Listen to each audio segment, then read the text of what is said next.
All right, welcome back into the Everything Firearms podcast. It's Will back here once again with Daryl, and we got quite the interesting podcast for you this week. Um, we've gotten feedback from YouTube, from Facebook, from all over the place about topics that people had wanted to see, and one that kind of interested me at least was somebody suggested us do one on the 6.5 by 55 Swedish. Um, I don't know if I'm intrigued by this because of the ballistics of it and the fact that every reloading manual they load it very powdered down because those old Mauser and Craig actions couldn't handle the modern day reloading, or if it because ballistically it can match and do better than other 6.5s that are out there that I like to pick on. It might be that. Who knows? I know a lot of guys who shoot it. They dislike a certain other 6.5. Um, but we'll talk about it. 6.5 by 55 Swedish.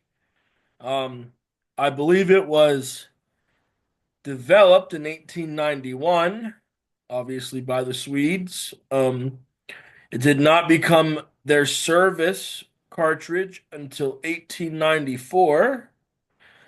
It's very popular, well, increasingly growing in popularity in the United States a little bit over the last decade. I think some people are really starting to look past the stigma that comes with the European cartridges. Man,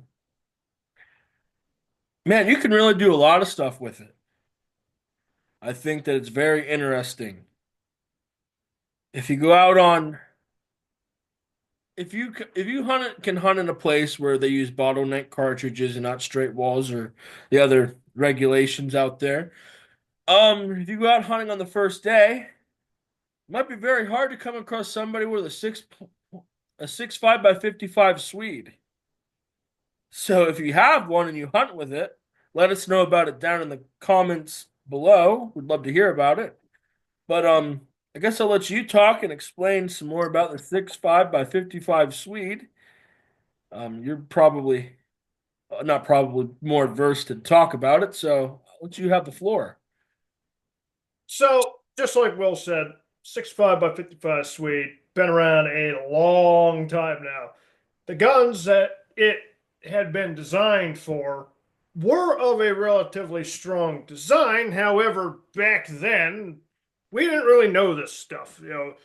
The late 1800s was the early days of smokeless powder. We didn't know what the actions were going to do. We didn't know how the powder was going to work, and we didn't have the powder technology that we have today.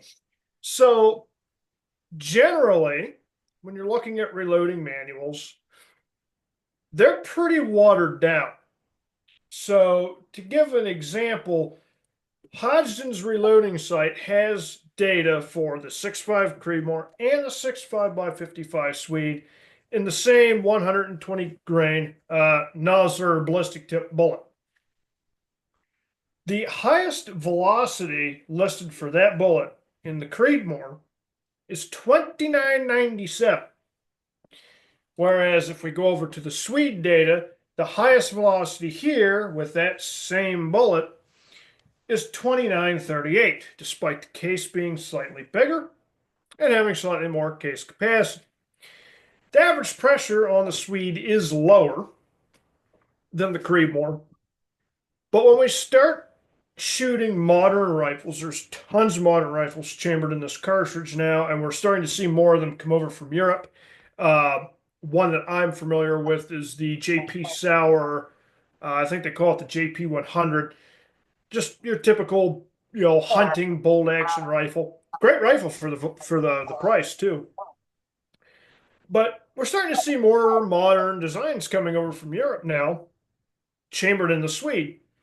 And when we start playing around with those reloading, we can really start to take advantage of the cartridge. There are reloaders that are getting 100 feet per second more safely out of the Swede with the same bullets compared to what you're seeing at a cartridges like the Creedmoor. How much further can you push it? That's another question. I personally haven't gone over SAMI spec for this cartridge because my experience loading it was for customers, and I would absolutely refuse to go over SAMI spec just for the liability purposes. But if you're loading on your own and you're doing a proper workup, watching for those pressure signs, erratic velocities, sticky extraction, heavy bolt lift, you might find you can go even further with it in a high quality, well toleranced rifle. Certainly, with the design of the case, uh, even if you wind up not hitting, say you only get 50 feet per second over the Creedmoor, the case geometry is still very modern uh, by any standards. So you're going to see great accuracy out of it. And the Swede, even those old Mausers, very well renowned for their accuracy because of the way the cartridge was loaded, the way the cartridge was designed. And even back then, those guys knew how to take advantage of stuff. They figured out twist rate pretty quickly. And your fast twist rate, that was the first one, albeit, in terms of commercial success, 6.5 got here first in America anyway. In Europe, they've been playing with that 6.5 Creedmoor for 100 years now. It's called the 6.5 Swede.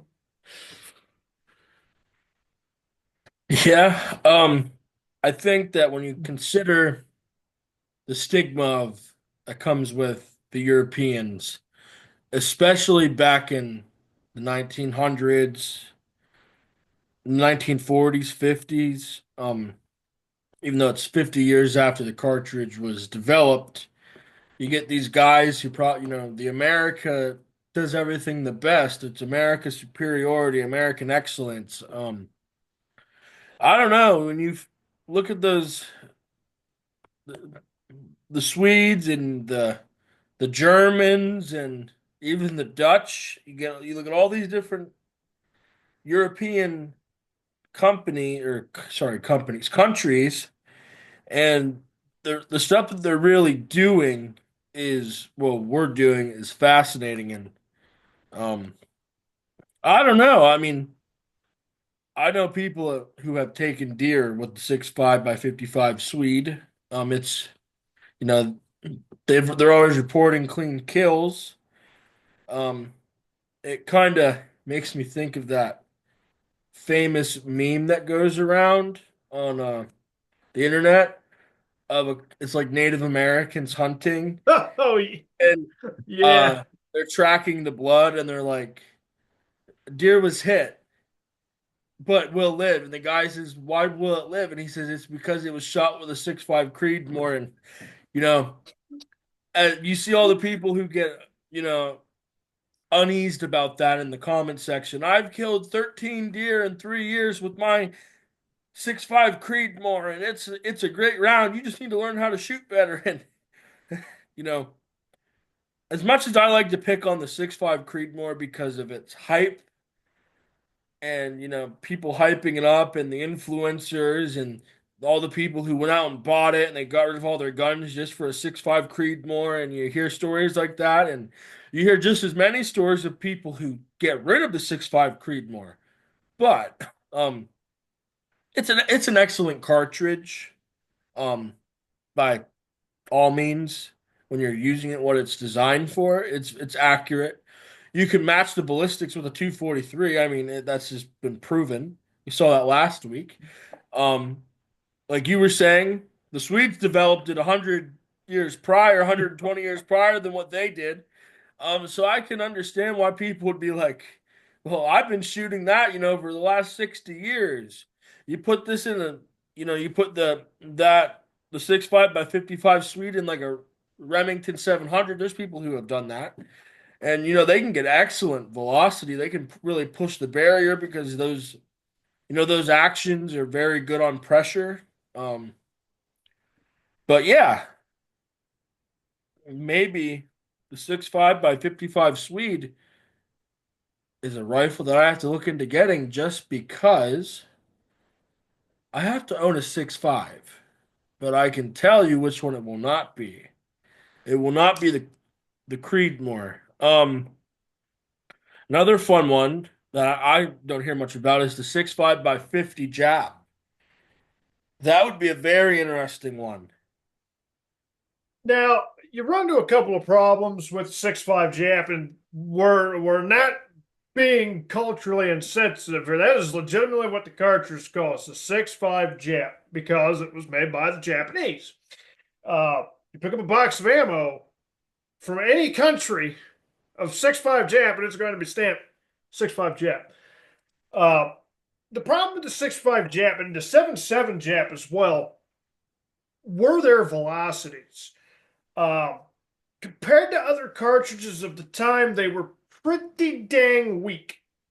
Uh, 7.7 Jap comes in, and that's more of like a 30-06 length casing. 7.7 Jap was, I want to say it was a 58 millimeter casing. I'm going to look it up just to double check here.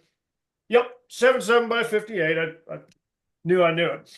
Uh, So you're getting close to your 30-06 cartridge length. It's got about the same power factor as your 308. Same with the 6.5 Jab. That was actually weaker yet. Um, so while it's a super interesting cartridge to use, like I'm gonna build one, like heck yeah, man, more power to you. But there are, in terms of power, better cartridges out there. They also, another thing you run into um, is with all those military cartridges. Well, I can't say all, most of them. They got goofy case dimensions. The Germans, the Americans, we really settled in on that 0.473 inch base diameter and rim diameter. 30-06 8 mil Mauser, all that stuff is in that family. And, that's in America, it's one of the three standardized bolt sizes. You got 0.378 for your 5.56 family, your 4.73 for your 308s, your 30-6s, all that good stuff, and then your 5.32s for your standard magnums. Uh, the Arasaka is a rimmed cartridge, slightly rimmed. It's not, like you see 7.62 by 54R with a huge rim on it. It's got a slight rim. It's a hair over that base diameter. That rim comes in at 0.476 versus a 4.73. So a little harder to work with. Now at the same time, 6.5 by 55 Swede comes in at a base diameter of 0.480. Um, Purportedly, it will work on a standard bolt face because there's, the tolerances of the bolt face. Whether or not that's true or not, I don't know. I've obviously never took one apart and checked things out. Uh, but you could have a standard 4.73 bolt face just opened up slightly to accommodate. That'd be very, very easy. Here's one for you. What about the 6.5 by 54 Mannlicher Schnauer? I don't know if I said the S part correctly. That's The the other one. I know it has the split bridge. Um, Yes. So the 6.5 Mannlicher is 6.5 Greek. Um, that's in the same ballpark of like a Carcano. If you look at the bullet designs they were using for the Mannlichers, are real super long bullets. Same thing you see with the Carcano cartridges. Um, Power factor in them, eh, you're still in the same ballpark, sitting in the 308 to 30-06 range. Um, the one bad thing with those is the rim diameter is something real goofy. It's like what? It's like 460, 465. Four Um, five three. 453. Okay, see, I knew it was smaller. You cannot open up a 378 bolt face far enough to work with that, and you can't close up a bolt face. So building one, you'd have to get one of the old Mannlicher actions that's already chambered for it because the bolt face would be the correct dimensions to run the cartridge. Uh, if you can find one, nothing wrong with it. I mean, I'd shoot it. Yeah, I think they, if I remember correctly, they chambered them in the Steyr carbines. Yeah, the Greeks used either they were using Steyrs or they had their own like reprint of it. Yeah.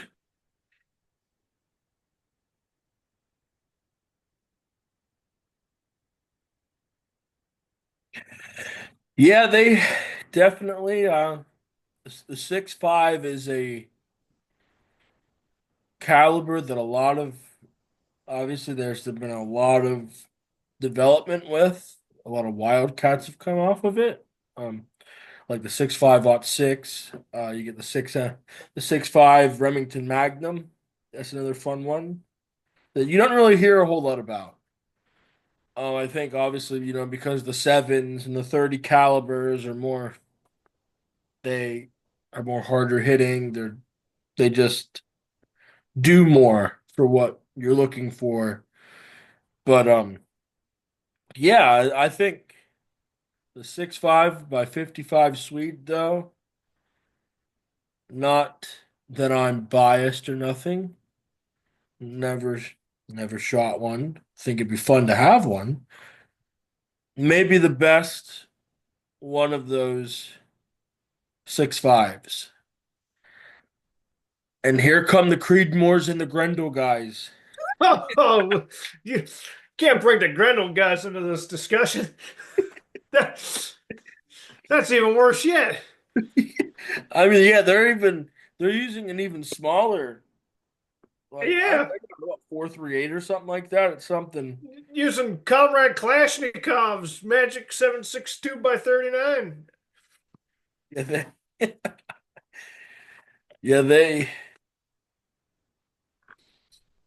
I mean, I will say one thing though, the 6.5 Grendel may be the best AR platform cartridge, very efficient.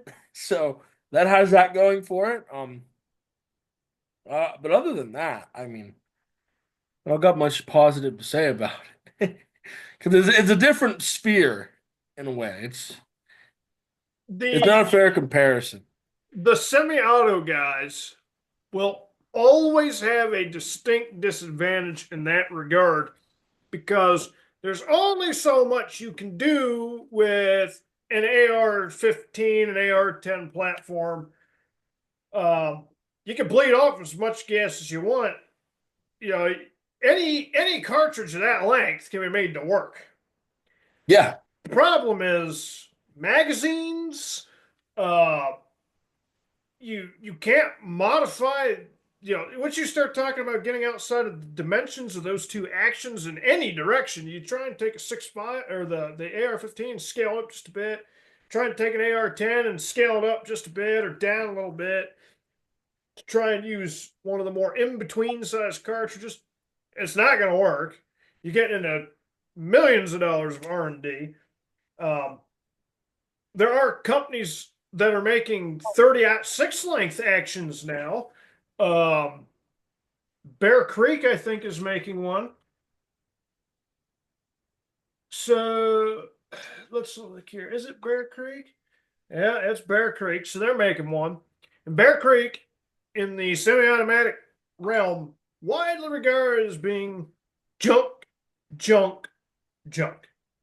Whether they are or not, I don't know. I've never touched one because everyone says they are junk, junk, junk. And even with that in mind, You paying $1,200 for a 30-06, and they're on sale right now. Regular price, 2 grand. So, versus I could go buy a 30-06 bolt action off the rack for $400 used. Uh, they just have a severe disadvantage. Not only can you go buy a 30-06 bolt action off the rack used for $400 to $500, but you can go buy a 30-06 bolt action off the rack for $400, and you can shoot under MOA with it. So Yes. Yeah. You also got that to factor in. Modern ARs have come a long way, and I have seen some impressive shooting ARs. Uh, but you pay for it. Factory ARs that I've seen shoot good are stuff like Lewis Machine and Tool rifles, Barrett ARs. They shoot really well. They're thousands of dollars for a 5.56. Like we're not even talking about 308 guns now. Just tremendous money wrapped up in them. But yeah, you got the semi-auto. So if you're out hunting coyotes and a pack wanders out, or you got feral hogs, like down in Texas where you shoot 50 feral hogs and then overnight 100 more crop up, like a zombie apocalypse. Probably real good to have one of them $3,000-$4,000 ARs. Up here, bolt gun is just as effective and substantially cheaper. yeah, I mean, especially considering you for semi-automatic center fires. And I think most of your northeastern states up north, semi-automatics for hunting purposes, for big game, it is illegal. So, I mean, if you're going to do heavy predator hunting, I could see a semi-automatic. Pump action, if you know how to work it, lever action, you can do it. Um, so I'm not saying you're as fast as a semi-automatic. That's not realistic, but you can still pump off, hit one coyote, quickly pump back, as long as you don't have any feeding malfunctions. Because some of the pump actions you gotta work it like you're trying to break it. We understand that, don't we? Oh, yes. But yeah, I mean, when you look at going back to the 6.5 Swede, I mean, could you push it 120 grain bullet to 3,200 feet per second? I'm sure you could do it. How safely are you doing it? I mean, if you have a 700 action or a 70 or one of a Bergara or Tika, you could probably do it. Would I try to do it? I'd have to look at the numbers for it to see how safe it is, obviously. But I'm sure you can get 3,100 pretty easily. But yeah, I mean, when you look at the wide variety of the cartridges from 6 millimeter, 6.5, 7, 30 caliber, and up, whatever you hunt with, and you enjoy it, you're effective with it, ethical with it, cherish it. If you're a guy hunting with the 6.5 Jap, I mean, honestly, that's kind of badass. You don't see anybody doing that. Yeah. If you're hunting with the 6.5 Swede, you're that's pretty cool. I mean, it's a lot cooler than the 30-06. That's kind of, I don't know. Everybody has one of them, but I mean, it's just we like to have fun with picking on certain cartridges. And a lot of guys, they pick on cartridges that I like the 30-30. That's that that's that FUD grandpa geezer gun. Hey, I like it. Go ahead and pick on it. I got a I got a 30-30 that I guarantee will at 100 yards will outshoot most of your 6.5 Creedmoors. I have seen I've shot a group with this rifle, and yeah, I almost threw up. It was that disgustingly accurate. Yeah. I mean, if you're local, you have a 6.5 Creedmoor, you wanna shoot it, we can get a impartial person to shoot them. So obviously, a third party can shoot it. We can see what's better. If it's even close, right? Your 6.5 Creedmoor is the greatest thing since sliced bread, so it shouldn't even be close.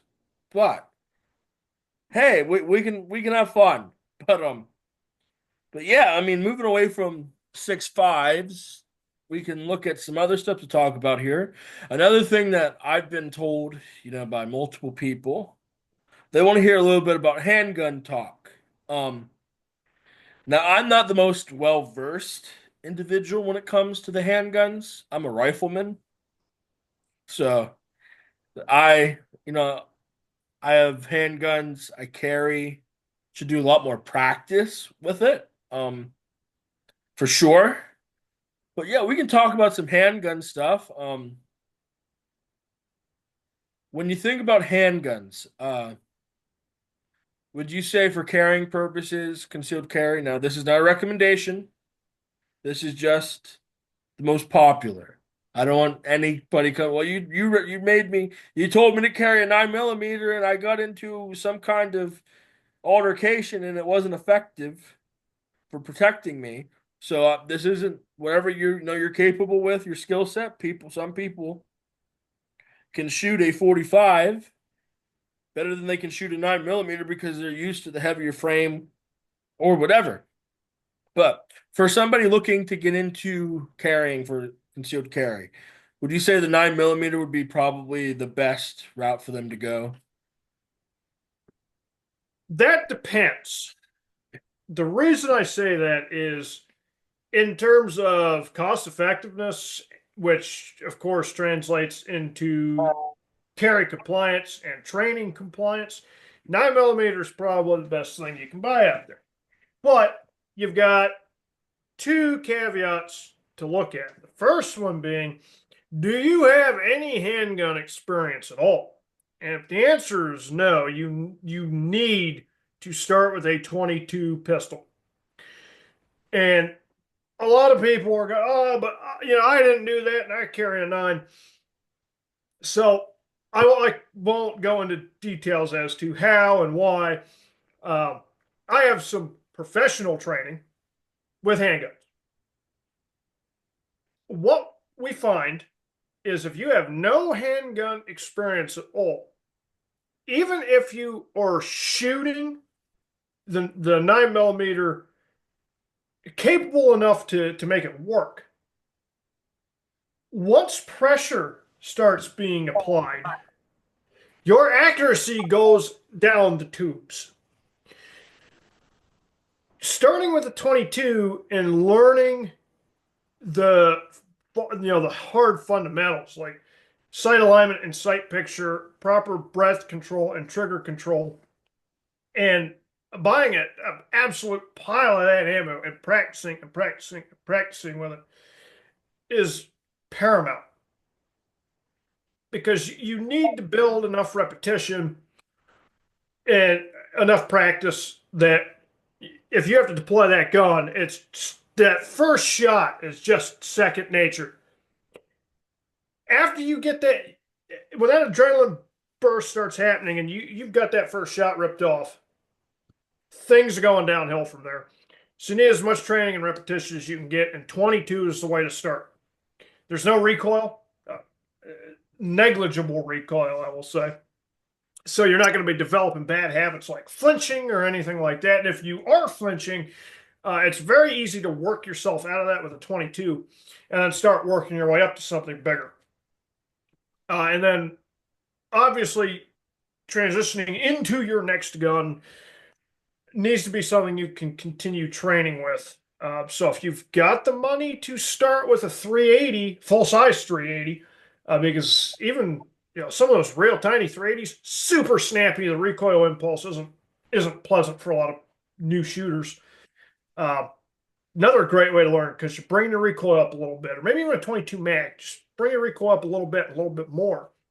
If you can't do that, you can go straight into the nine. You got a good gun that's going to work for most things, um, and something that you can afford to practice, get the fundamentals down. So when you have to use it, that first shot or two is absolutely going to be on target. It's going to count. Will hopefully do the job before that adrenaline ramp hits and you start shooting burn sized groups. Uh, Now, that's one extreme. The other is you need to look at where you're going to be carrying. Urban carry is substantially different than woodlands carry. I carry a 357 SIG personally, but I train with that gun frequently. I'm confident that I can use it out to ranges I would expect to engage targets. Uh, it gives me some options for both urban and woodlands carry, but it's big enough that if I'm out in the woods, I have a full size gun. It's easy to control. Yeah, you're out in the woods. Someone sees you with a handgun holstered. They're not really, as concerned as you're walking down in downtown Philadelphia with a handgun on you. People are going to start asking questions. Uh, so I've got a bigger gun that's more capable for woodland critters. If you primarily expect to be urban carrying, it's going to change the size of your gun. The size of the gun is going to change, most likely change the caliber you're carrying because recoil is going to change. The number of rounds in your magazine is going to change. Sight options. Uh, so if you're outdoors woodland carrying, get a full size gun and a big caliber that you can handle well. Urban carry, find something that's super ergonomic, easy to train with, so you can get that higher recoil, the lighter gun down. Uh, Something that's comfortable enough to carry all day. Because if you're not carrying it and you need it and you don't have it, you're in trouble. Paul Harrell called this carry compliance. He's got a number of videos on it. I recommend looking them up because he goes into that aspect of having a concealed carry in depth. Yeah, and I think obviously, like anything, you're going to get into a situation where training with your firearm is important, whether it's semi-automatic AR, handgun, rifle, your bolt action rifle. Training with it's important, but I mean, I would say whatever you're going to be using for self-defense is going to be what most of your training should probably be what is the most important because I mean, if I get into a situation where I'm out in the woods and I'm walking with my 30-06 and somebody starts shooting at me, what are the odds of this happening? Very, very low. Um, but the aspect of um just being training with it is important, but if in all reality, if I'm out with my 30-06 and a bullet whizzes by me, I'm going to have my 30-06 in the woods hunting. So if a bullet whizzes by me, 99.999% of the time, somebody's shooting at a deer and they missed it, and obviously that's not safe, but it happens in the woods. Just be alert, obviously. That's a very distinct sound. You'll know it's what's whizzing by you.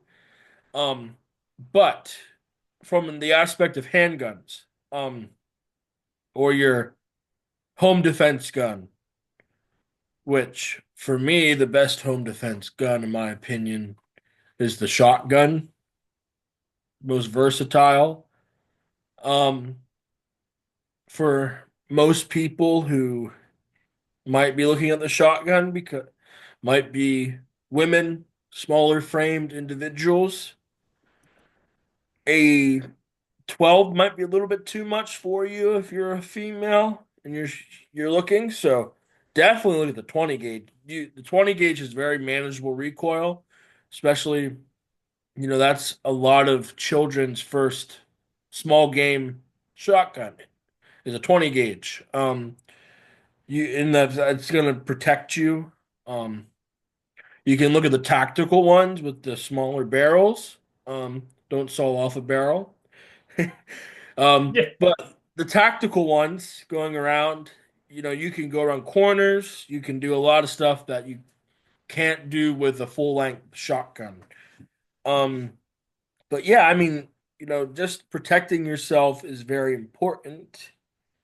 Um, I'm never going to give you a recommendation on what to do because if something, God forbid, does happen, I hope nobody watching this or us ever have to use a firearm for in that situation.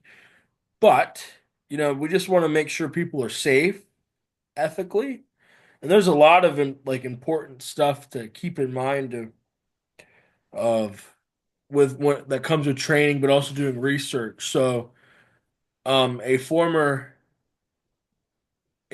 person in high power once said that he tells his wife to grab their double barrel shotgun and go out on the deck and shoot it in the air to fire off warning shots. Now, anybody who knows anything about firearms knows the worst thing you can do in an engagement is to fire a warning shot. So, the individual who was in a particular Oval Office who said that, do not listen to that. Um, but not to go down that route. But, just do your research. If somebody has their back turns towards you, do not fire at them. That makes the look of they're retreating. There's important things, just to keep in mind and do all the research. Watch videos like Paul Harrell's videos. He has great information. He's a timeless expert.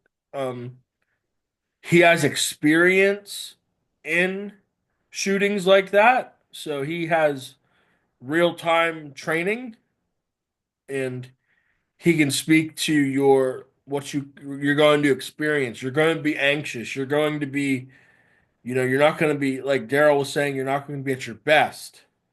So, just make sure that you're doing your research. That goes down to reading, watching videos, practicing, getting out to the range as soon like as possible as you can. Now, if you can't get out to the range very often, um, they make training aids. Like they have those things that you can set up. They come with a laser. You fire at the target and it'll go to your phone. Never used one, but I know that they can help at least simulate the practice. You're not going to get the recoil that you would with firing your gun, but if you're using it as much as if you're practicing with it out at the range, then you'll be able to handle the recoil in that situation. I can tell you from the my experience hunting, um, whenever I've shot a rifle that's considered high power. You don't, I mean, I don't take notice to the recoil. You don't think about it. But that's also shooting a rifle of a recoil that I can handle. Um, Handgun's a little bit different because it goes into your wrist. Um, would I carry that handgun that Daryl let me shoot? I would not carry that. I would, shocking. Honestly, thinking about it from that day when we were shooting that your 357 SIG, I honestly think that one shot I took out of that, I may have been more accurate that one shot. I took more time. I actually hit the target, surprisingly. But anyway, I think I was a little more focused with that. Um, but The important thing is, not to ramble here, is, just practice, do your research, watch videos. You can get a lot of great training. You can sign up for certain added on materials. I'm not going to tell you to sign up for like the USCCA. Look into it. Maybe it's for you. They have, I know, all their subscription levels. They have training aids. They give you real-time legal advice. So, like, if you are in that situation, what to do. Um, but there's Second Amendment lawyers who you can watch who will give you advice, free advice. So you can be prepared. So there's a lot of materials out there on the internet. But yeah, just being safe. And the great thing with handguns is you can reload them. So I've seen a lot of people, more recently, who recommend if you want to get into reloading to start on handgun reloading. Now, I don't know how I feel about that. I'd feel more comfortable in a rifle. But what do you think of that? Do you think the handgun's the one you Well, would start with, or the rifle? I can tell you how I started and how a vast majority of reloaders start in this same way. You get on Reddit, you go on reloading. What got you started in reloading? And there's going to be two cartridges that are going to be right there neck and neck for the top. 357 and 44 mag. I started, when I got my first personal reloading setup, all the stuff I bought was to reload my 44 mag. And obviously, I went from there because I'm like, well, I know I'm gonna be doing this because I've already done this so often. Uh, but I started with my 44 Magnum, not because it was, uh, I felt like it was safer or more reasonable to start with it. I was shooting a lot of 44 Magnum at the time. I was like, okay, maybe I should start. Maybe I should buy my own setup and start cranking them out because that stuff, this was years ago, $55 a box for 50 rounds. I was reloading them for $20 a box for 50. And that was Hornady XTP hollow points versus, just lead flat nose bullets that I was buying at $55 a box. Uh, Starting either way, you know, both have different, their similarities and their differences. Um, it depends on with handguns what you're reloading and the frequency at which you're doing it because it's hard to recommend reloading 9mm for practice ammo because you can buy 1,000 rounds of 9mm from Midway USA for $300. You're going to be that much into just getting your reloading equipment to start loading that ammo. Could you save any money? Probably not on 9mm FMJs. Uh, Hollow points, on the other hand, huge cost savings there because you're paying $30 for a box of 20, 25 when you can reload a box of 50 for 15 or $20. Uh, Huge cost savings to be had there. And there needs to be a point where you have to train with the ammo you are carrying because every ammo is going to have different point of aim, point of impact, uh, different recoil impulses. So, you can buy bulk 115 grain FMJs, go to town, train ever loving crap out of that. But you need to incorporate your carry ammo into your training. And if you're buying 20, 25 rounds for $30 a box, that gets extremely cost prohibitive for most people, extremely quick. 200 rounds for $300 versus 1,000 of your FMJs when you could be reloading your hollow points at close to the same cost of the FMJs. You're not gonna meet the price, but you're gonna be close. Um, and then two, you're reloading it, you're shooting it, you know what tolerance this ammo's at, you know how it was loaded. A lot of people say I would never trust my reloads for self-defense.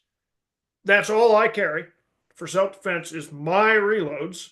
Oh, when I'm allowed to do it. Because I know the stuff's going to go bang. I know what it does. And I've got that ammunition tailored to what the situation I'm expecting to be in is going to be. I'm going to be out in the woods. I slap 125 grain XTP mag in there in my 357 Sig. I'm going to be in town. I drop that out. I pop a 90 grain XTP mag in there, and I'm set. I won't have issues with over penetration or anything like that. So, uh, you know, if you're training the right way, yes, you should probably be reloading. Uh, if you're trying to train as frugally as possible, or you're carrying something where the ammunition is expensive, like say you're carrying a 5.7 by 28. It's a cool cartridge. It works great. Cost prohibitive. Uh, that's where I'd recommend reloading. If you're carrying something like 9mm and all you're training with, maybe all you're carrying is FMJs. Uh, just buy the factory ammo because in the end, you're probably going to be more likely to go out and shoot instead of waking up in the morning like, I don't really want to reload the ammo today. So you don't get all the training that you should have in.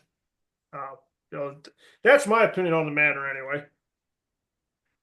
Yeah, and I mean, on the topic of reloading, um, behind me, this beautiful background, um, over my shoulder here is the RCBS Rock Chucker. I'm happy that's there because you can buy an RCBS Rock Chucker single stage press for 200 bucks new.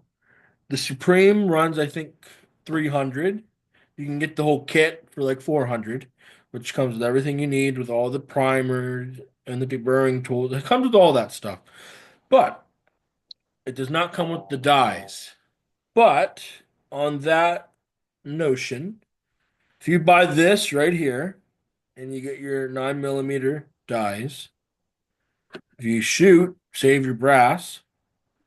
Um, is it are your first couple reloading boxes going to be as costly as a box of ammunition might be? Now for 9mm, it's going to be more because you have the cost, the initial cost of making up the 250 because dies are you can find most dies for about 40 to $50 of standardized popular cartridges. Um, some might go up to 70 depending on what they are. Your Lees, the last time I looked, they were around 45. So the RCBS is in the same, might be a couple dollars more, um, depending upon which ones you buy. If you get the golds, they're a little more. But my only point is, if you want to reload, let's say 10mm, for example. Don't know anybody who owns a 10mm. They're kind of a fun gun. I've got one. But yeah. But loading for that, as somebody who has bought that ammunition, it is Oh expensive. yeah. So if you have a 10mm, I don't know if that would be my carrying pistol, especially the one I have. I couldn't conceal it. I mean, I could conceal it, but it wouldn't be very comfortable. It wouldn't look good. But this That right here, that makes me want to do a quick demonstration because my 10mm is just over here, the other waist, or at least I thought it was. Yeah, I moved that in that case. Where's my 10? Well, that's a cool pistol to show off, but not the 10mm. Must have a 10mm in the safe. I have its case over here beside me, but not the 10. So my 10mm, I've got the Rock Island full size high capacity. I can conceal that gun. Uh, it's all in the holster and the clothing you're wearing. That's a little difficult because not the gun, obviously, but the super light on it because it's a 16 plus 110mm 1911. Um,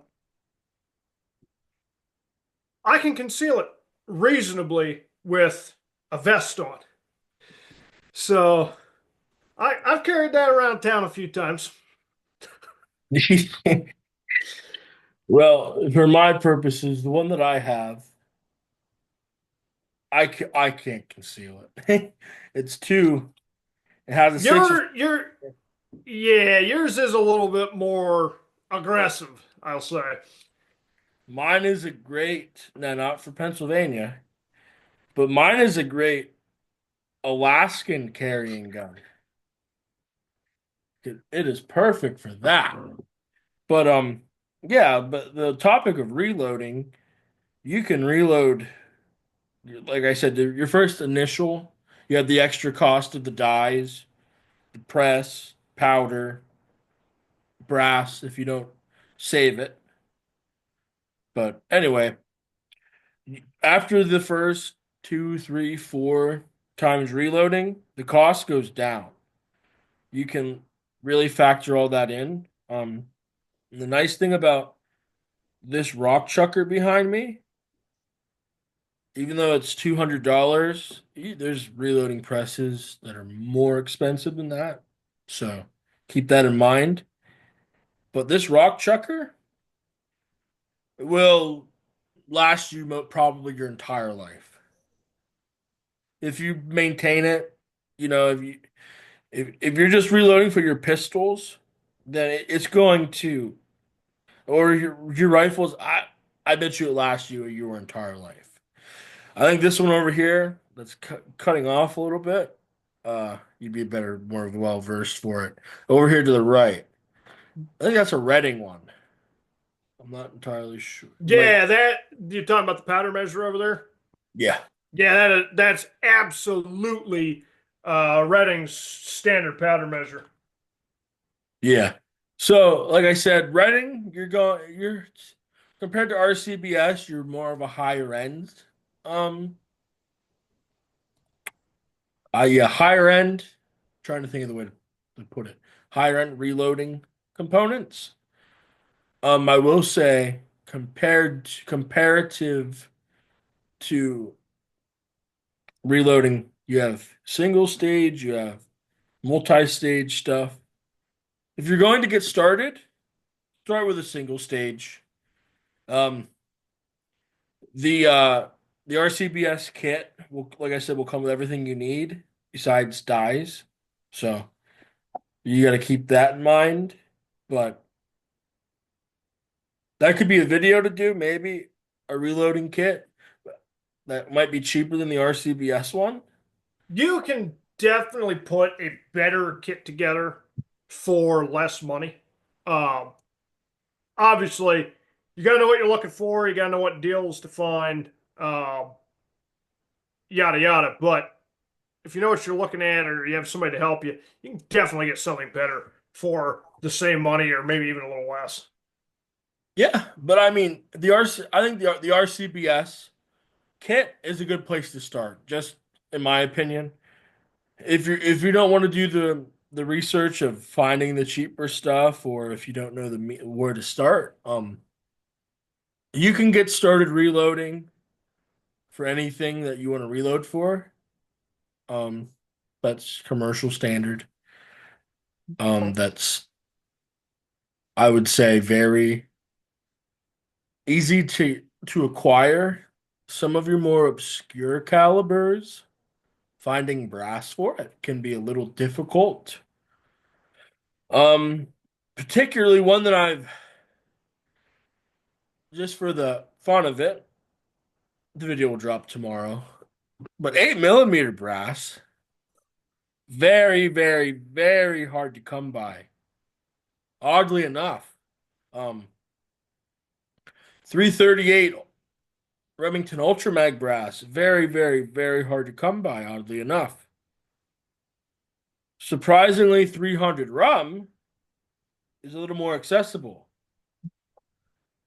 Uh, some of the older stuff, 220 Swift, is shockingly more available than I would have thought. Um,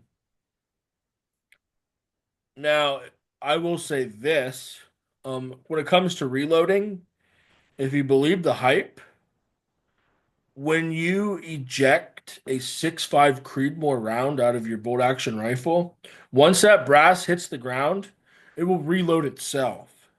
So that cuts out a lot of the reloading cost. I'm just messing with you. I think tonight has to be the last time that I pick on the 6.5 Creedmoor. It's They're gonna become overbearing. they're gonna get your house, your home address, and you're gonna wake up one night and they're gonna be waiting for you.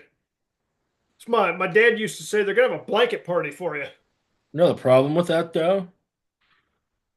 I'll be able to tie all their ponytails together before they can hit me. Uh, Oh my God. that's gonna be So clipped for a short. I'm gonna clip this. But anyway, yeah. Um reloading though, it's very fun. Um when you tell people that you reload, you might get a couple strange looks. They'd be like, huh? "What do you mean you reload? You make your own ammunition? Are you on a government watch list?" Um Actually, I was on a government watch list. but yeah, but it's fun to pass time. I enjoy it personally. Um, you know, it's a hobby in a way. I would consider it a hobby. Um, there's a lot dumber stuff that you can spend money on. Um,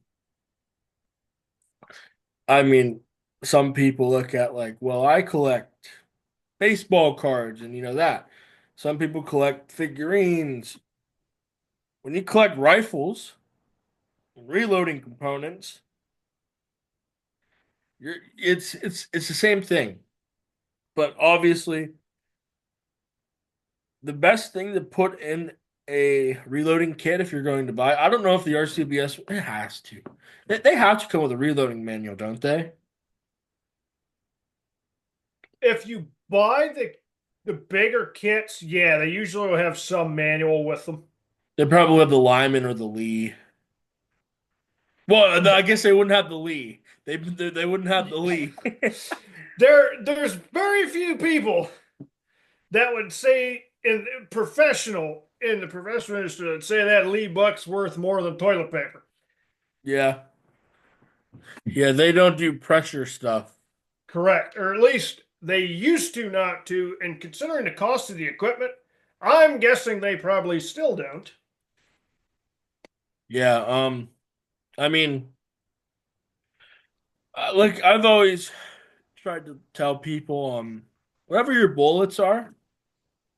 Now, I'm a Sierra fan. I like the Sierra bullets.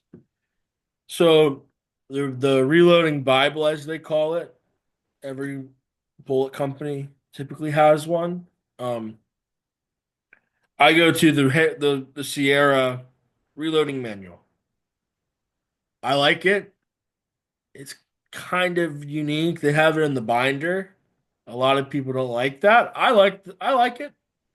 Um, but I mean, and you can get the Sierra app, which you can get access to the newest edition, the sixth edition. The same thing goes for the Hornady.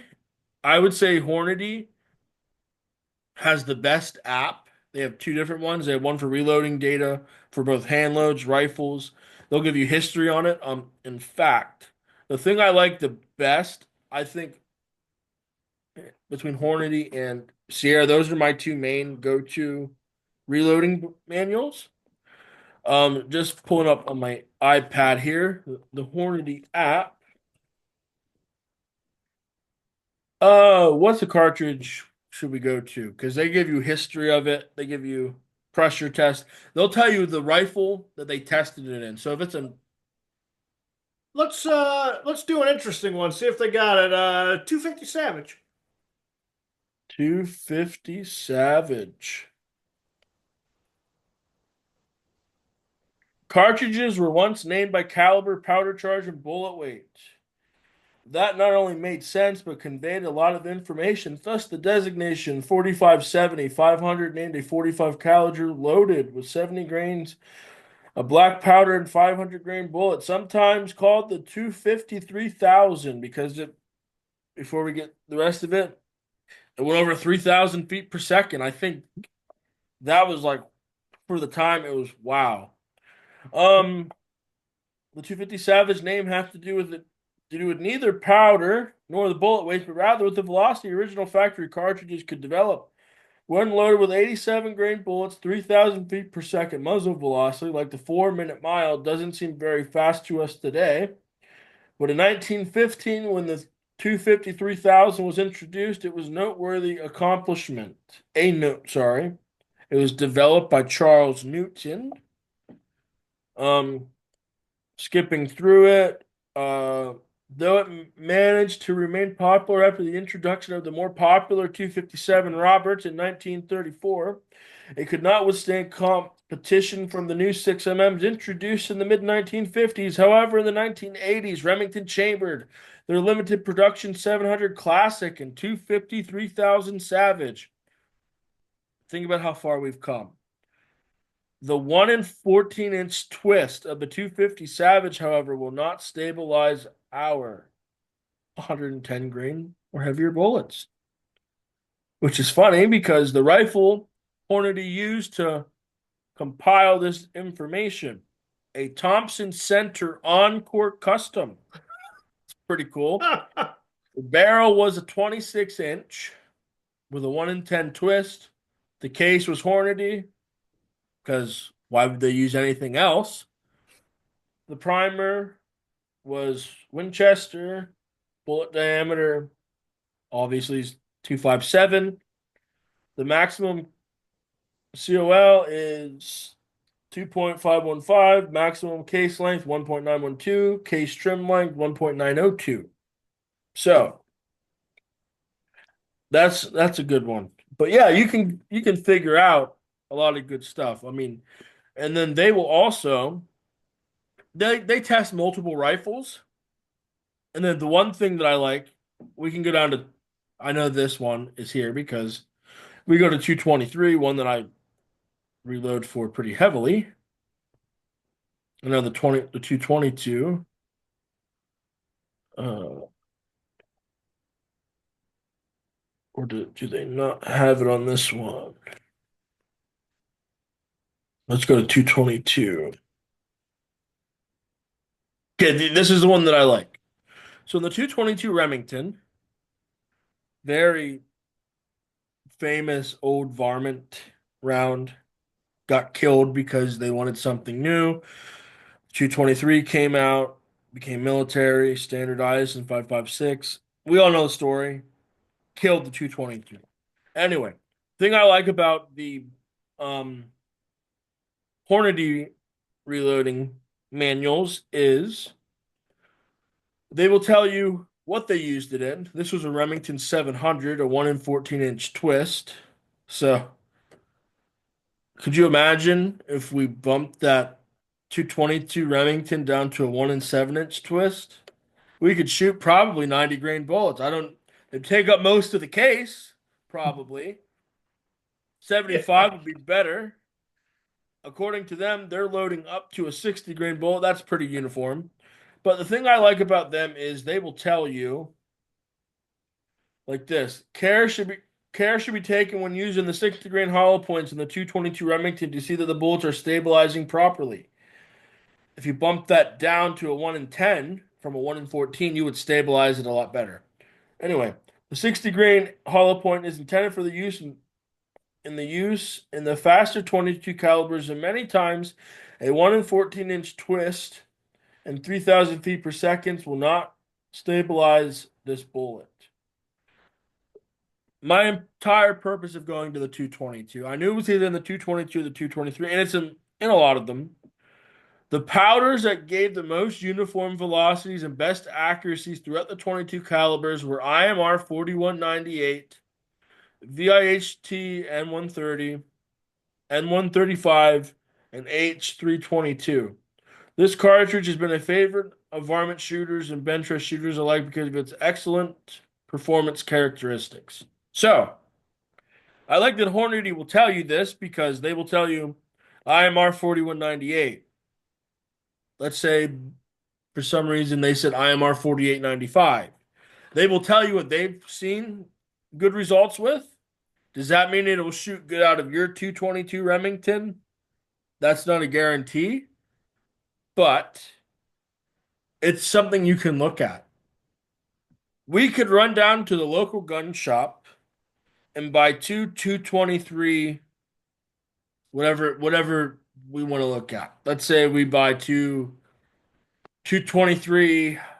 What's one of the higher models? Win seven. I don't know. Not finding 170 might be a little hard, but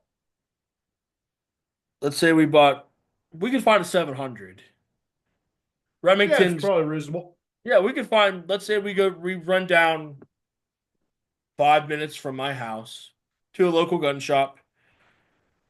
Actually, we might have to go 25 minutes away to a bigger one with for new rifles. Let's say we go to a gun shop has new rifles. Two, me and Daryl both buy the same identical Remington 700 223.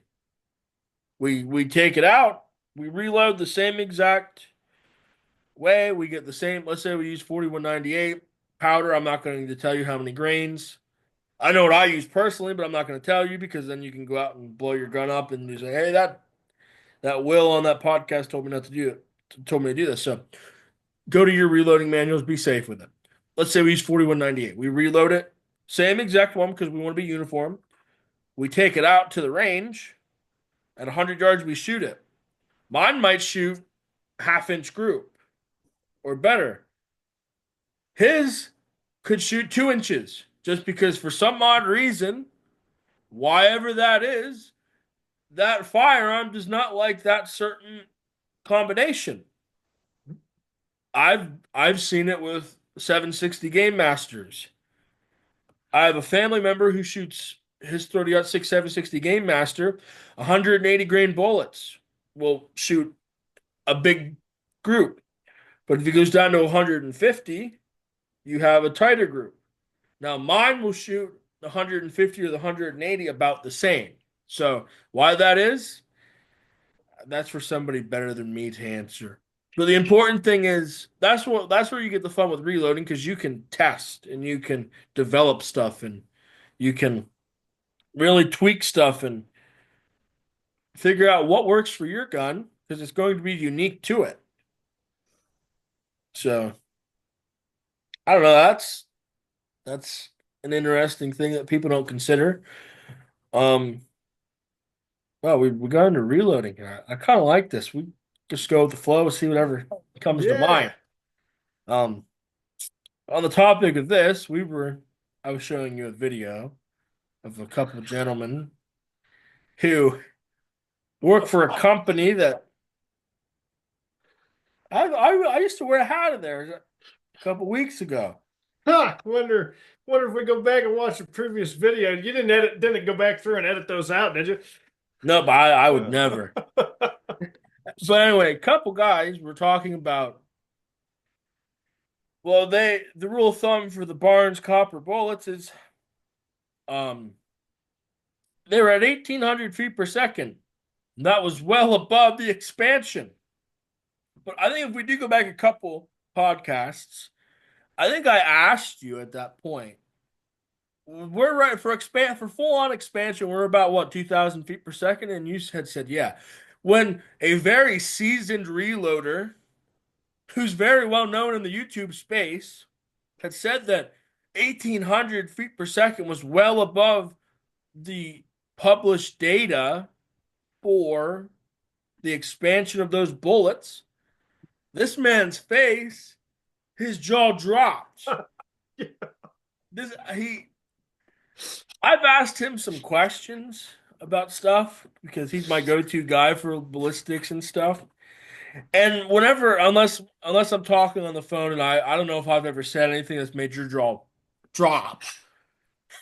But um when I heard him say when I first I saved this because I had to show it to you because I was stunned by it. And then I showed it to him and his jaw dropped and he was stunned. Like so that's kind of the negativity we see with the copper bullets because of stuff like that. Now that's one case in a bunch that I've seen from those guys. I like to watch their videos a lot. They're a great wealth of knowledge when it comes to the history of cartridges. But it's just you take 10 steps forward and then one little thing can send you 15 steps back because you and who know who knows? I don't know. And then he would go on to say, well, I've shot many ads and stuff at 1800 feet per second and have killed it with the copper bullets and whitetails and that, which I mean, when if it's not, you're not getting full expansion, um, I wouldn't like the copper bullets are meant to expand. I mean, a deer, if you hit a deer, right, if you're just penciling through it, it's possible. I mean, if you don't get expansion, I don't know. Are you going to get expansion on that copper bullet at 1900 feet per second? Yeah, you're going to get expansion, I would assume. I don't want to find out. Um, Yeah. but my point is, you're not going to get the optimal expansion. You're just 100 feet per second below the 2000 feet per second. But I mean, I just I wouldn't want to trust it. At most rifles that you shoot within 300, 400 yards, which um I consider to be 99% of what people are going to be shooting for hunting purposes. If you're shooting the right thing, you're going to be above that 2000 feet per second, depending upon what you're shooting. Now, if we're shooting a 30-30 at 300 yards, well, I'll be honest with you. If you're trying to shoot a 30-30 at 300 yards and kill a deer, you're you're you're not you're going to be staring at a deer who's going to be looking at you and it's going to trot away or run. But if you want to shoot a deer with a 30-06 at 300 yards, you're going to get optimal expansion. So that's just the thing to keep in mind. Not only is the right cartridge important, but the right bullet choice is important. If you're going to use um, a copper bullet under optimal circumstances, boy, that is a killer. If you want to anchor a deer, you throw a Barnes bullet in your 30-06 or your 270 or your um 6.5 Creedmoor or even your 338 Win Mag, wherever you want to throw it in, that's a killer. Um, but that's just the importance, keeping the negativity down and getting rid of the bad information out there. There's a lot of sources for information on the internet when it comes to YouTube and a lot of different topics. Um, and there's as many good sources of information from channels that are out there. There's 100 bad sources of information. So that's all I'll say on that topic of copper bullets. If you want to add anything to that, I think you covered the important stuff there with the coppers. We've talked about them a couple times. Um, Velocity is everything with those, and 1,800 feet per second is not like you go look at Barnes' website. That's not well above expansion threshold for that bullet. The what I suspect happened was the guy saw like 500 meters per second, and the M looked like an FPS or something, and that's my only explanation there. Yeah, I don't know. Um, Now whatever works out for them. Um, 800 feet per second. If you shoot an out, I wouldn't want to shoot an elk at 1800 feet per second.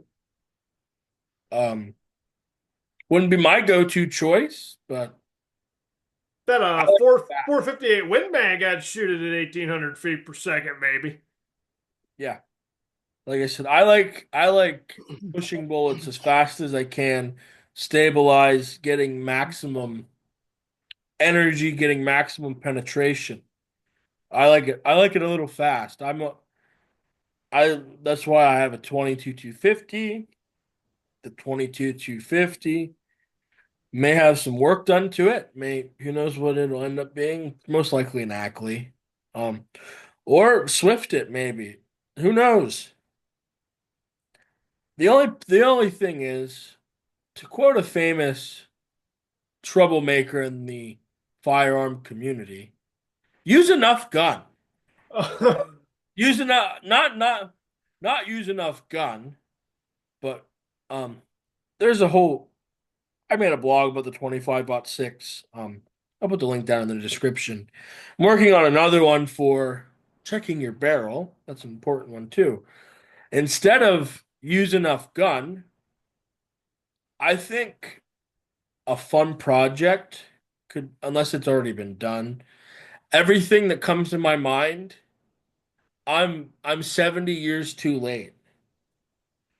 Most of that is because I wasn't born 70 years ago. And I think, well, what if we necked like this? What if we necked this down to 243, or what if we did this? And it's like that's already been done. That's how this came about. And it's like, oh man, I thought we could take another thing to Sammy to go along with that 338 8 millimeter. But I haven't seen anything about this. Maybe it's kind of copying Barnes with their velocity, but using enough velocity might be better than using enough gun. I might do a blog that says using enough velocity because it'll talk about using enough velocity for these bullets and expansion and all that. And, how much velocity is needed with this certain bullet to get the energy required to drop a game. Now, if you like dead deer, shooting them where you need to shoot them, they're pretty easy to kill. Um, there's nothing hard about dropping a deer. Um, Deer can be dropped with a 223. They can be dropped with a 22 250. There's a lot of guys out there illegally poaching who have dropped deer with a 22 long rifle. Don't do that. Do not poach. Do not do anything illegally. But there's a lot of stuff you can do. Just make sure you're using enough velocity. You're getting it proper feet per second for expansion on your bullets. And, just making sure everything is done effectively. Well, anything else you can think of?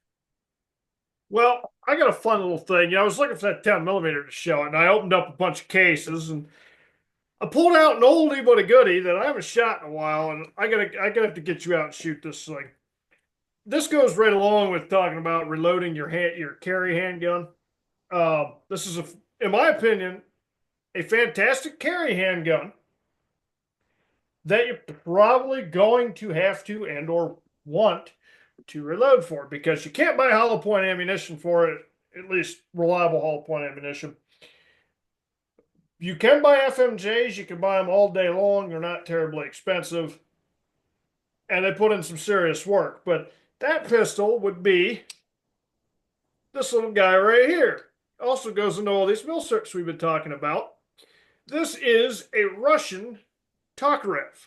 Now, this isn't a Russian Tokarev. This is actually a Romanian clone because all the comm block states this was their standard military handgun for considerable time.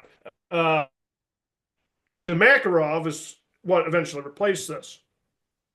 Of all the handguns in World War II that were issued, this guy right here was by far the most powerful because it had the highest velocity, and with the diameter of the bullets, it was pretty nasty stuff. So this is chambered in a cartridge called the 7.62 by 25 Tokarev. You can buy brass for it. Lee is the only easy manufacturer to get dies for this gun, but they do make dies. It's a single stack mag, holds 8 rounds in its typical configuration. The Zastava model took special mags that held an extra round, so it would be 9. But just a phenomenal pistol. It's very accurate, very high velocity, and very robust. There was a Czech pistol called the CZ52 that they were trying to use to replace this, and it used like a roller system, just goofy handgun. Absolute piece of crap compared to this old warhorse. I bought the Romanian clone because they're reported to be the most accurate, like actually accurate shooters, aside from the Russian TT-33s, which are those cost an arm and a leg. TTC, which is the Romanian copy I have here, you can buy these for about $400. When I bought mine, I got it for $325 on a bid because nobody buys them, with like 10 spare magazines. Phenomenal little gun. 85 grain FMJs, typically cooking over 1,500 feet per second, and will consistently shoot through 3A body armor. Like you can see videos all over YouTube. 1 or 2 shots is all it takes on one of these to pop straight through 3A body armor. But because of the weight of the bullet, they don't have a tendency of over penetrating once they start hitting tissue and bone. The small diameter, when you're trying to defeat something like body armor, or in the Russians' case, at the time, heavy winter coats, small diameter going much faster penetrates that stuff easier. Not so much when you start getting into a fluid-filled cavity. Phenomenal gun. But you want to start shooting hollow points, you've really got to be reloading this guy. And it's just phenomenal. Low recoil, great value. The reloading components are all super easy to get, super cheap. And it's a full-size gun, so full barrel length, right? It's 5-inch barrel. Gonna get optimal pistol performance. But it is super thin because it's only a 30 caliber pistol. And because it's a single stack 30 caliber pistol, the gun's no thicker than my thumb. Very easy to pack. There's just enough weight there that you don't feel like you're holding a toy. It'll mitigate recoil, but not heavy enough that you don't want to carry it. Thin enough it can easily be concealed. Just a great handgun. If you're looking for something that you don't mind you have to reload, and you're looking for something cool, yeah, this guy right here really will get the job done. I carry this little sucker. Used to carry it all the time. I haven't carried it in a while. But man, what a great little piece. And once again, you start reloading. This little dude right here, urban carry, woods carry, this sucker can do it all. Got quite a number of options. And to go along with that, what's cooler than a Russian cartridge? I mean, those guys, they brave the cold. It's gonna work in any conditions. I know one of the more under not one of the more less known developers of firearms was Russian Igor Stekin. My man Stechkin. Yep. Did he develop that cartridge? That was not Stechkin. That was gentleman by the name of Tokarev, Fedor Tokarev, designed this gun, designed the cartridge. So Fedor Tokarev is also the guy that designed the Russian SVT and AVT 40s. Phenomenal semi automatic rifles. Someday I'll have one in my arsenal. Not the full auto, of course. I don't have, $100,000 to blow, but 7.62 by 54R, detachable box magazines, just freaking slick shooting guns. Well, absolutely love them. Adjustable gas system, like Fedor, he knew what he was doing. Yeah, they have some cool stuff. I know Igor Stechkin was designing firearms and cartridges for, well, I don't want to say for, but at the direction of and the council from the KGB. So you know the stuff that he was doing was Yes. very effective because when you have the pressure of the KGB telling you we need this, um, whatever you have is going to be effective. I don't Now, have any Russian cartridges or guns or firearms in my arsenal, but they are really interesting for sure. so cool thing with Stechkin's stuff. So Stechkin's most popular or most well-known gun was the Stechkin APS, which uh, was a very powerful pistol. The cartridge it was designed for, but it was also full auto. It had a full auto switch on it. One of the coolest things with that, and not getting into politics, I know the guy's universally hated the world over right now. Vladimir Putin, who's an ex-KGB officer, Vladimir Putin, like you get online, you can see pictures of him on the shooting range with a Stechkin APS. The guy carried a Stechkin APS. There's several photos online of him shooting it at the range. What I thought was even cooler, this was several years ago, uh, many years ago now, maybe even a decade. There was an assassination attempt on Putin. And the photo, and I haven't been able to find it. I was actually looking for it. I was having a discussion with another friend about this, and I couldn't find the picture. It's Putin crouched by his car with two of his guards, and he had his Stechkin APS in his hand. So the dude still carries that daggum Stechkin APS pistol. The president of Russia trusts his life to it. The thing's got to be pretty dang good. Well, that's like the Stechkin silent revolver. Hey, they're another one that are very interesting, and I don't know of a quicker way to end up on a government watch list than to buy a Russian firearm. But I mean, even the 7.62 Russian was another. That's the very popular round. It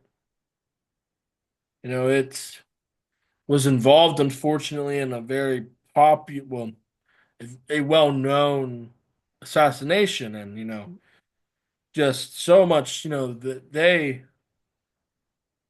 do they do do they have the best tolerances for their machining? No, they probably do not. Do they have regulations on what can and can't be done? No. Would I want to tour a Russian firearm manufacturer and watch their development? I don't know if I'd want to see it in person, but I'd love for them to film it and put it on the internet to watch them develop something. Is this going to work? I don't know. Let's shoot it. Do they they take winging it to another level. But I just I couldn't imagine if it's good enough for an ex-KGB man. Well, we went from the Swedes to Japanese to reloading to the Russians. I think we covered it all here. Yeah, if you were part of World War II, I think you just got your spot in the light this episode. Yeah, and or if you have any um interest in um just military surplus, when you have guys like Forgotten Weapons who, they do a lot of stuff on military surplus. And so does Iraq veteran 88 88. Yep, yep. And there's other channels who do stuff with military surplus, but there's not very many people out there doing the military surplus stuff, and it's kind of neat to pay homage to it because it's kind of what set the precedent for the firearms we see today. I mean, I know like going back to the Civil War, my grandfather for the Union, he was he was a sharpshooter for them. Now he had one of the old sharps with the bayonet on it. Um, Now don't know where the rifle is, but know where the bayonet is. Just stuff like that, and just from what I've heard through the family is, he brought that gun back home and he used it for hunting. And, just stuff like that. And I mean, the guys over in the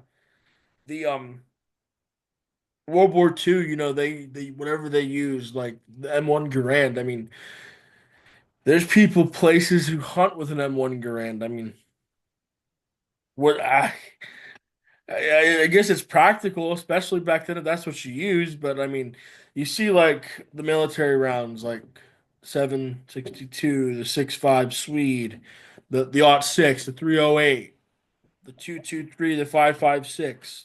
Technically the same thing, a little bit difference in pressure and all that. But you look at that, the stuff like that, and you got to pay respect to the importance of what the military guys did because if it's I look at it like this. If it's good enough for my armed services, for my country, it's good enough for me. The 30-06 was good enough for them. It's good enough for me. I'm going to take one more swing here. I think this one may knock it out of the park or I'll look like a fool. But as far as I know, a certain 6.5 has not been adopted as the main round for the US Armed Services. I could be wrong. Somebody might hit me in the comments about that, but as far as I know, 5.56 is still the preferred. So Well, and that's going away the dodo now shortly, but it's getting replaced with a 270. it all circles back to O'Connor in this episode. Why do you need any of this other stuff when you can get the O'Connor special? The 270. The 270 is getting a revolution. We're taking one of the flattest shooting big game guns and we're making faster twist rates. What they did with the 6.8 Western, they scrapped that entire project without, you know what? Marketing. We'll just make a 1 in 8 twist 270. We'll stabilize those 175 grain bullets. And guess what? That's what they're doing. Man, buy yourself a 270. Um, I think this Saturday's the PA Outdoor Show. Going to it. Might try to film a little bit of stuff there, obviously with permission from the vendors. Hopefully, maybe we can run into some interesting content creators. That'd be interesting. There's a couple guys on my bucket list I'd like to run into. Spomers, obviously, I think one we both want to see. I'd like to run into Herrera. That'd be kind of cool. Um, I don't know that he goes to an outdoor I, show, but I don't yeah. know. That'd be interesting. Um, I think Hickok goes to some of that stuff. That'd be kind of cool.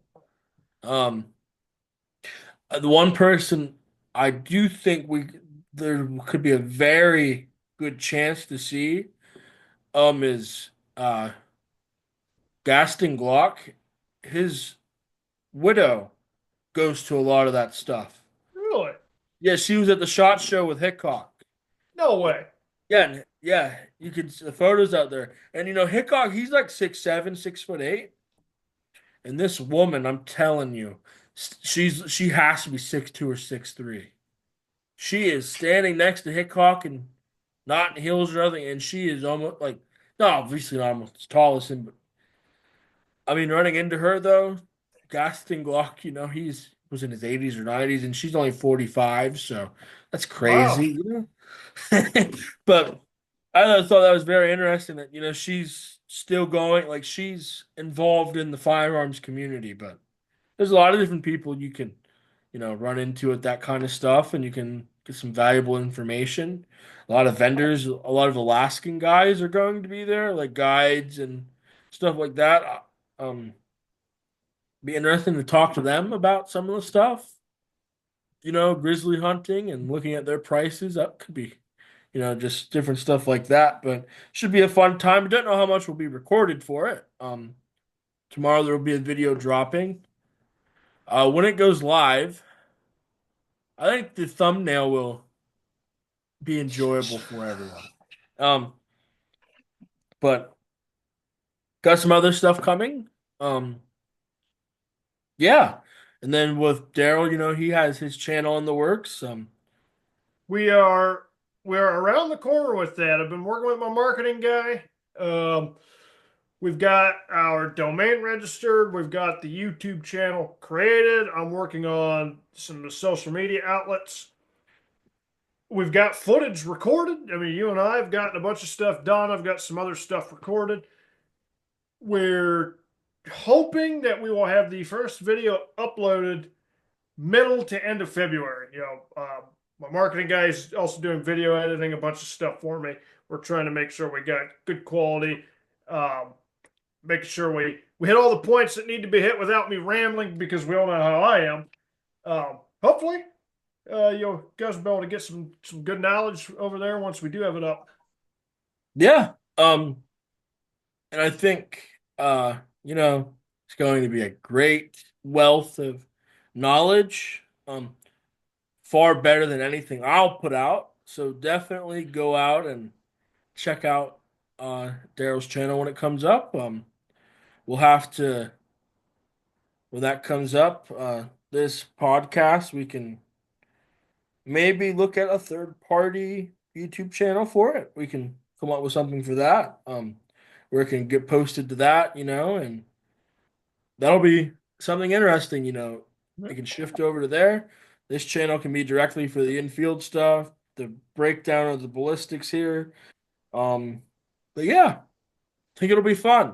We'll have to see what 2025 shows.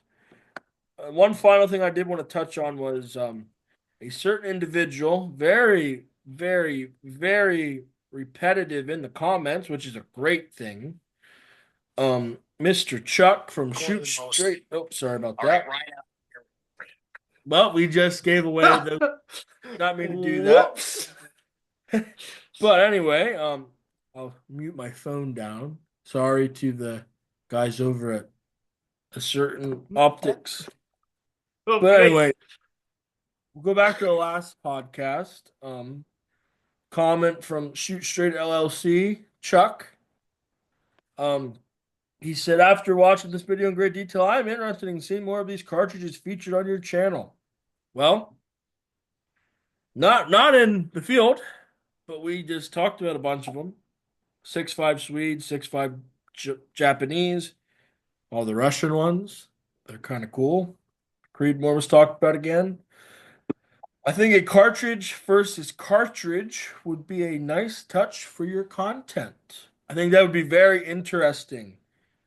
I think, we have more to come, obviously, but I think that would be a fun thing. Don't know if that'd be something right away. Could because if you're going to do a comparison like that, it has to be fair for everyone.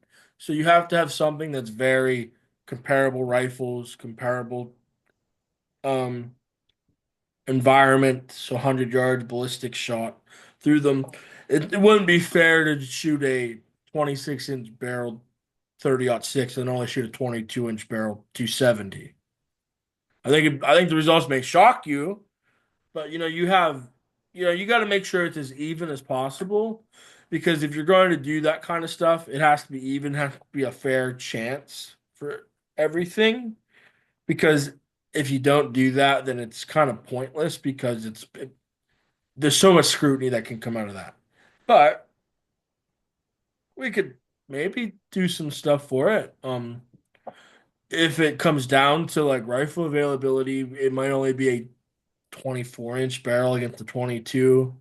That's still not necessarily a fair comparison, but you'll never get it 100% fair unless you have the same rifle, same barrel length, and nose modifications or the same modifications.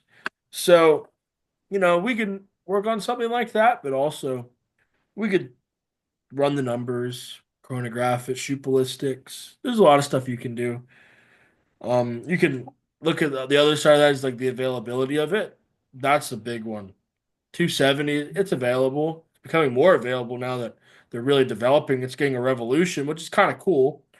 30 caliber, obviously that 7 millimeter, there's 6 millimeter, there's so much out there. 22, there's so much out there. But there's just like I said, there's just so much that you can do. And it's going to be a fun year, just I think. Um and uh like I said, with the blog and everything and the writing side of it, it's not my best side of it. I'm not the best writer in the world, but I think I write in a way that people will understand. Um, I absolutely agree with that.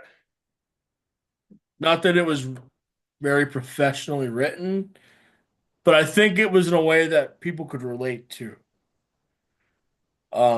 Like terminology, your Uncle Elmer Fudd's 30-30, or the Woods cannon at the 30-06 is. There's so much stuff out that you can, you know, use as a relation that people can relate to. Because if you've shot a 30-06, you know that thing is loud. I will, I will be a person who will say the 30-06 is so unnecessarily loud. I don't know what it is. I mean, no, it's not with right there with 300 Win Mag, but to be honest with you, the muzzle blast of it and the loudness, it's not that far off. I don't know what it is about the old 30-06, but that thing is loud. But it's there's a science behind that. I'm a numbers guy, but I'm not into that side of it. I'd like to try to get more. I feel like I've learned a lot over this journey of the last couple of years since 2020, where I've really started looking more into it. I've always had an interest in it. Obviously, Daryl has acquired a lot of information, um, but you know, there's a lot of stuff you can learn. Well, there's a lot of stuff that can be done. I know a good project for you will be that barrel. Um, Oh yeah. that'll be a fun Oh, project for you. That'll be something very unique for YouTube. Um, but yeah, so all in all, I think this was a good podcast, and we'll see you on the next one. hey, see.